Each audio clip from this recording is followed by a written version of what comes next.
Amilcar Cabral. Né à Bafata en Guinée portugaise, il effectue sa scolarité au Cap-Vert puis au Portugal en 1945 où il suivit des cours à l'Institut supérieur d'agronomie. À Lisbonne, il se rapproche d'autres Africains présents et fait la rencontre d'Agostinho Neto et Mário de Andrade, futurs dirigeants du mouvement de libération angolais. Influencé par l'émergence de la littérature négro-africaine, il est convaincu du caractère inévitable d'un mouvement de retour aux sources pour entrer en complète symbiose avec les aspirations profondes des peuples africains. De retour en Guinée en 1952 en tant qu'ingénieur agronome, il souhaite contribuer à l'amélioration des conditions de vie de son peuple. Son travail au sein du bureau provincial des services agricoles et des forêts dans l'arrière-pays l'engage fortement dans son opposition au colonialisme. Chargé du recensement agricole, il sillonne la Guinée pendant 2 ans, ce qui lui permet d'observer le fonctionnement sociopolitique des populations locales. Grâce à ce travail d'observation et à l'abondante documentation à laquelle il a accès, il proposera une analyse subtile des sociétés guinéennes et capverdiennes. Cela lui permettra d'élaborer une stratégie de lutte adaptée à la réalité concrète pour une libération nationale et sociale afin d'adopter les meilleures tactiques pour renverser les rapports de force entre l'oppresseur et les opprimés. Inspiré par Lénine et par Frantz Fanon pour élaborer sa théorie sur la révolution, il retient qu'il est important d'avoir une analyse concrète de chaque situation concrète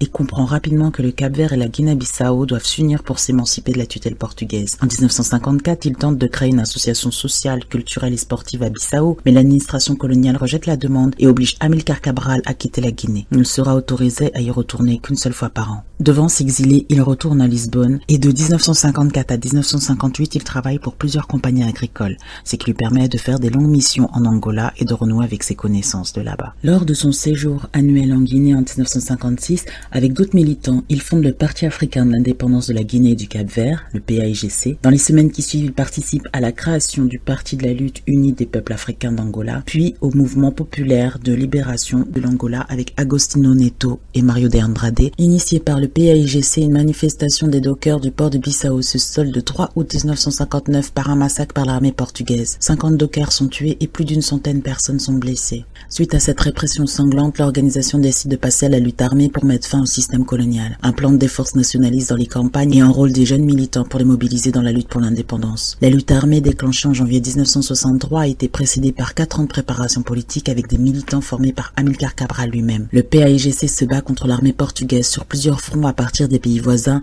notamment la Guinée-Conakry et la Casamance, province du Sénégal. La guérilla sévit dans le pays pendant plusieurs années, ce qui affaiblit la dictature portugaise et favorise la prise de conscience du peuple guinéen. Le mouvement de Cabral attache une place majeure à l'éducation et à l'engagement des femmes dans la lutte. Il réussit à libérer les 2/3 du territoire national du joug colonial, mettant en place des structures politico-administratives dans les zones libérées. Il meurt assassiné le 20 janvier 1973 à Conakry par un commando armé constitué d'éléments infiltrés par la police politique portugaise. Amilcar Cabral ne verra donc jamais la reconnaissance de l'indépendance de la Guinée-Bissau et du Cap-Vert par le Portugal le 10 septembre 1974, cause pour laquelle il a combattu pendant plus de 20 ans. Héros de la lutte anticolonialiste, militant affirmé du panafricanisme, Amilcar Cabral a toujours mis la théorie au service de la pratique. Grand théoricien de la lutte anti-impérialiste au service de la libération des peuples africains, intellectuel révolutionnaire, c'est un martyr de la lutte pour l'indépendance.